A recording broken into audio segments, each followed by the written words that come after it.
Dramatic new developments in a case that made national headlines.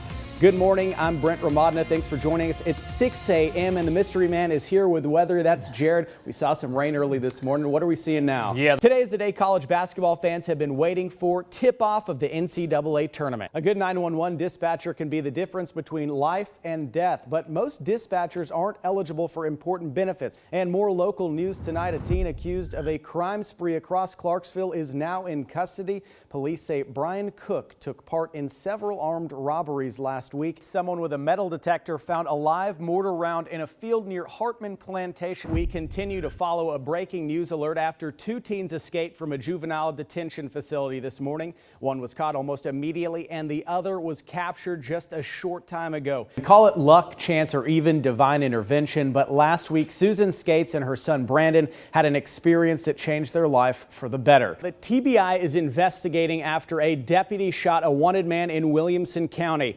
The deputy spotted a vehicle they'd been looking for days after a Metro police officer was hit and dragged by an ATV on Broadway. The man believed to be driving the vehicle has been arrested. Officers tracked down Walter Moss yesterday in Springfield. Everyone talking about 97 degrees outside. Well, if you're waiting for the fall, the best place to be tonight is right here inside Bridgestone Arena. We heard Taylor Swift may be in town, but maybe Robin will be singing somewhere on one of these karaoke. I can sing. I can do a little. Rockets out Tennessee.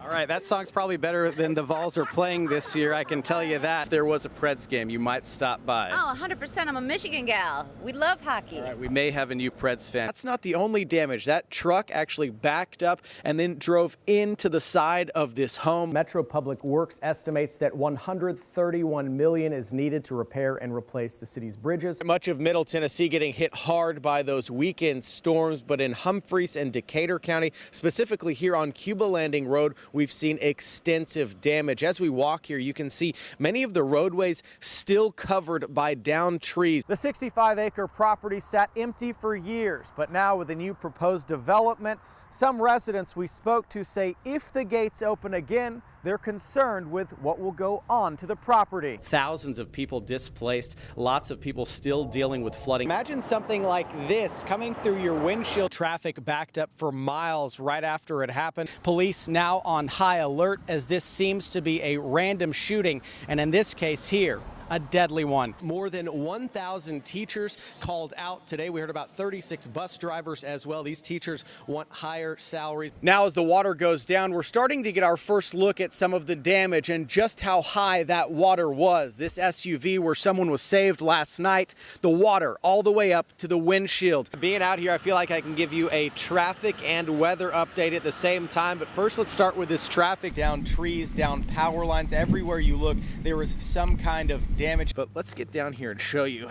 It looks to be about an inch or so right now. This is what's left of the right field wall. It's just a pile of debris. It is all black ice. So for any motorists who are driving around, definitely take it slow. Now this morning, not as many moving parts as we've seen in the last few days as the draft is now just one day away, but there are a few food trucks and delivery trucks that are continuing to drop last minute items off. You're up right now. You're probably watching news too, of course, but you're probably having breakfast, maybe some eggs, some bacon. Sounds really good, but know that many people, well, they don't get the opportunity to have breakfast, to have lunch. There's lots of low-lying areas like this where someone can crouch down right next to the highway. This is all kind of unfolding in front of us. There's actually a number of agents, deputies from all these agencies. There goes the sheriff. We just got a lot of new information in this multi-county crash that left many vehicles and many people injured. Each person has their own story of what happened, some inside the concert venue, some just walking down the Vegas Strip. And if a new school wasn't enough, how about a new classroom with a working ambulance inside where students can actually work? Feeling unsafe about meeting up with a random person to trade? Well, that's understandable. There have been robberies and people scammed out of hundreds of dollars. The good news is there are safe trade zones set up outside many police departments. They also have cameras watching your every move. Michael Cummins stands accused of killing 8 people last month in Westmoreland, and today he made his first appearance here at the Sumner County General Sessions Courthouse. On hand, some of the family members that lost loved ones on that horrific night. Sitting in silence as he was wheeled into the courtroom, Michael Cummins came face to face with some of the family members of those he's accused of killing. The moment they wheeled him in that room, I had wished for him to die.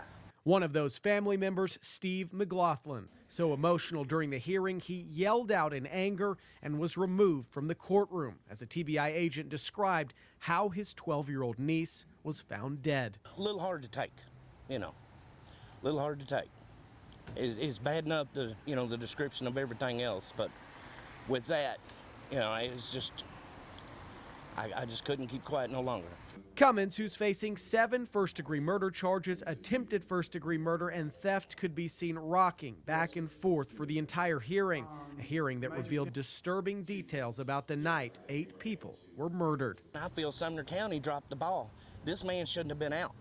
He's had an extensive record. They know he's violent. They knew all this. The murders happened while Cummins was on probation, so I asked Sumner County District Attorney Ray Whitley if Cummins should have been out. Did Sumner County drop the ball in having this man out on the streets again?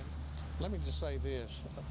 There's no sight like 20/20 hindsight, and everybody has 20/20 hindsight right now. And if we'd known that he was going to do this, nobody would have allowed him to be out. But all the facts were presented to the judge, and we did not drop the ball. We did what we should have done, and it turned out bad. Sometimes it happens. You cannot predict human behavior. A man now accused of killing not only his parents, but many others as well. And a family now left mourning those they loved. And now he took the most important thing away from me, is my wife, my daughter, and granddaughter. And I'm really hurt. Excuse me. The Juvenile Crime Task Force is trying to fight this growing problem. But as News 2's Brent Remadna tells us, they say they need more help. Every time we turn on the TV, there's a youth on there who's committed some kind of serious offense.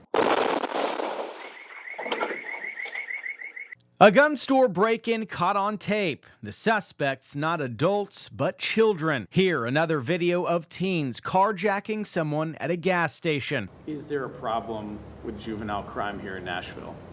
It seems that it's not only a problem here in Nashville, but the entire Middle Tennessee region is experiencing higher levels of youth crime. Lieutenant Blaine Whited is out on the front lines with the Juvenile Crime Task Force. Reducing juvenile crime is his main task, and it starts with getting guns and stolen vehicles away from the teens. We know that a victim of violent crime by these kids cannot happen if these kids do not have a gun or a stolen car in their possessions. The task force was formed in February 2018. In the first 11 months, the task force made 245 juvenile arrests, confiscated 187 firearms, and recovered 158 stolen vehicles.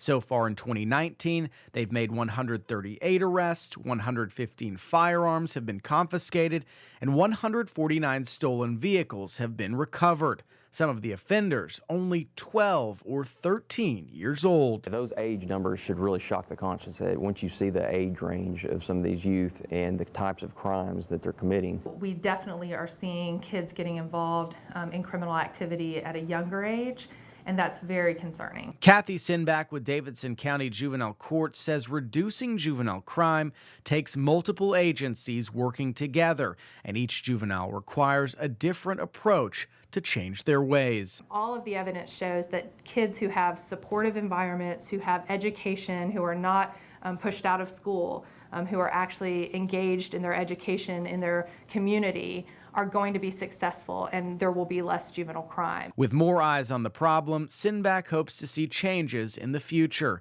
but also says more can be done. This is not just a juvenile court issue or a police issue or a district attorney issue. This is a community issue. Brent Remadna, News 2.